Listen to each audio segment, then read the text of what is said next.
Okay తమ్ముడు, ఉండు కసోపుడు మాట్లాడుతున్నా. ఉండు మాట్లాడు. నారా చంద్రబాబు గారికి ధన్యవాదాలు. నేరుగా చూసి మాట్లాడమ్మా. నీ పేరు చెప్పు. నా పేరు పక్కకు రా, అక్కడే అరవద్దు. నా పేరు ప్యారీ రేష్మ. మాది ఆగిరిపల్లి మండలం. గట్టిగా మాట్లాడమ్మా. మాది ఆగిరిపల్లి మండలం, ప్యారీ రేష్మ. నారా చంద్రబాబు నాయుడు గారికి ధన్యవాదాలు. మా కొరకు పిల్లలకి చదివించుకోవడానికి మేము మీకు సహాయం కోరుకుంటున్నాం. నాకు 3 పిల్లలు, 3 బాగా చదివించుకొని ఉండడానికి ఇల్లు సహాయం కోరుకుంటున్నాం. ఇప్పుడు ఏంటమ్మా, నీ ఎంత ల్యాండ్ ఉంది?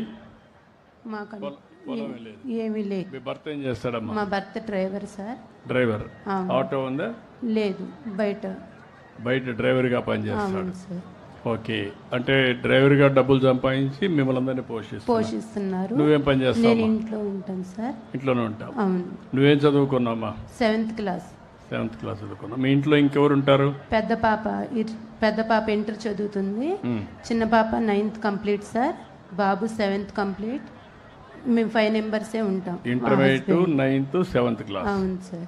ఆస్తులు ఏమి లేవు? లేవు. నువ్వేం వ్యాపారం కూడా లేదు? లేదు. భర్త సంపాదించే మేము అందరూ ఇల్లు ఉందమ్మా?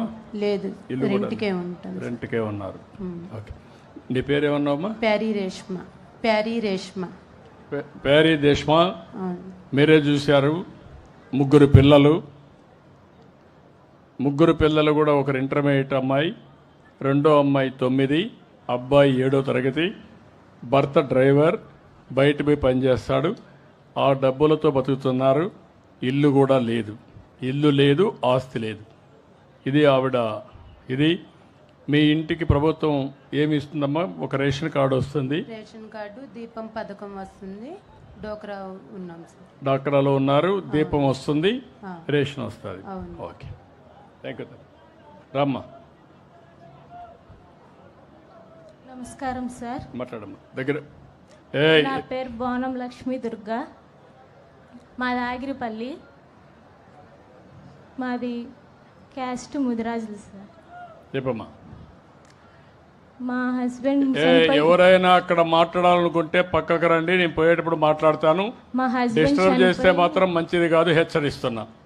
ఎవరు కూడా మీటింగ్ లో ఎక్కడ డిస్టర్బెన్స్ రాకూడదు. ఎవరైనా ఉంటే ఆ పక్క రండి, మీరు మంచి కుర్రాళ్ళు. మా హస్బెండ్ చనిపోయి 3 సంవత్సరాలు అవుతుంది. బోన్ క్యాన్సర్తో చనిపోయారు. నాకు పాప, బాబు అండి. నాకు ఇల్లు కూడా లేదు. అమ్మోళ్ళ ఇంట్లో ఉంటున్నాను. నా పిల్లలకి చదువు కల్పించాలని కోరుకుంటున్నాను. నాకు పింఛన్ కూడా రావట్లేదు.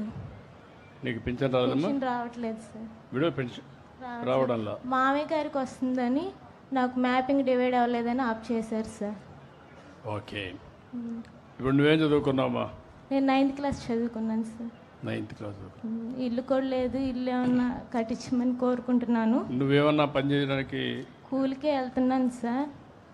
పిల్లల్ని కష్టంగా ఉంది కొంచెం నాకు. ఓకే, 2 పిల్లలు.